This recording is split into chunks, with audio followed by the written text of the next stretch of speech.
राजा विक्रमादित्य के शासन साथ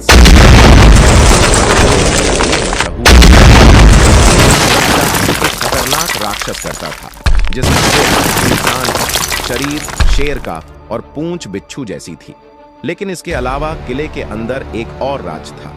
एक बेहिसाब खजाना छुपा हुआ था जिसके बारे में सिर्फ कुछ चुनिंदा लोग ही जानते थे। एक दिन राजा के जंगल में एक खुफिया समूह दाखिल हुआ। ये लोग आम नहीं थे बल्कि खजाने के खतरनाक चोरों का समूह था। इनके सरदार काला नाग एक चालाक और निर्दयी चोर थे जिन्होंने अपनी पूरी जिंदगी खजाने चुराने में बिता दी थी। काला नाग और उसकी गैंग को किले के खजाने के बारे में पता चला और उन्होंने इसे चुराने का प्लान बना लिया।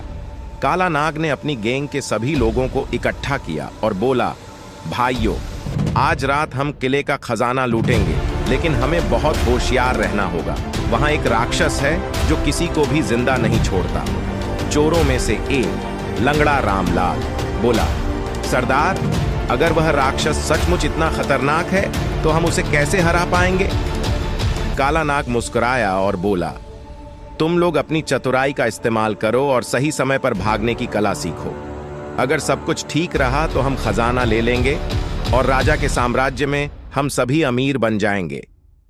इसी बीच राजकुमारी लीला को खजाने और राक्षस के बारे में जिज्ञासा हुई, इसलिए उसने अपने पिता से अनुमति लेकर जादूगर डंबलडोर के साथ किले की ओर रवाना होने का निर्णय लिया।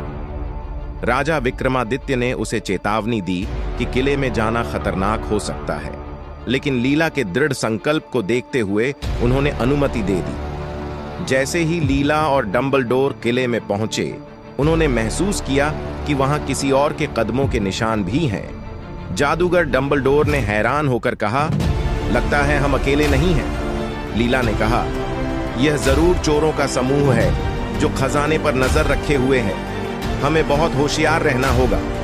किले के बड़े हॉल में पहुंचते ही चोरों का समूह, लीला, जादूगर डंबलडोर और राक्षस सभी आमने सामने आ गए। काला नाग ने खजाने पर कब्जा करने के लिए अपने साथियों को आदेश दिया, जल्दी करो, खजाना समेट लो और पतली गली से निकलो। लेकिन जैसे ही वे खजाने के पास पहुंचे, राक्षस ने दहाड़ते हुए कहा, किसी में हिम्मत है जो मेरे खजाने को छूने की कोशिश करे? चोरों ने अपनी तलवारें निकाली और राक्षस पर हमला किया, लेकिन राक्षस की ताकत और गति ने उन्हें डर से भर दिया। लंगड़ा रामलाल ने डरते हुए कहा, सरदार, ये तो मौत का फरिश्ता है। लीला और जादूगर डंबलडोर ने मौके का फायदा उठाते हुए राक्षस पर हमला किया। लीला ने कहा, काला नाग, अगर तुम यह खजाना लूटने से बाज आ जाओ